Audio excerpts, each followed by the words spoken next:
আজকের high voltage match Bangladesh versus Afghanistan. খেলা শুরু হওয়ার আগেই ফলাফল প্রকাশ করে দিল জ্যোতিষী বিড়াল। বিস্তারিত থাকছে ভিডিওতে। বাংলাদেশের আজকে সর্বশেষ ম্যাচ বাংলাদেশ আফগানিস্তানের সঙ্গে। এই ম্যাচ বাঁচা মরার লড়াইয়ে খেলতে নামবে বাংলাদেশ, এবং বাংলাদেশ অনেক অসাধারণ করেছে প্রথম ম্যাচে, কিন্তু দ্বিতীয় ম্যাচে শ্রীলঙ্কার সাথে অনেক বাজেভাবে হেরেছে বাংলাদেশ দল।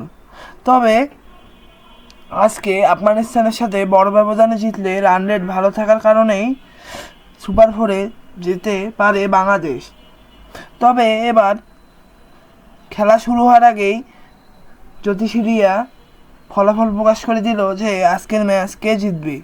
জ্যোতিষীর সামনে দুটি পতাকা, বাংলাদেশ এবং আফগানিস্তানের দুটি পতাকা রাখা হয়েছিল।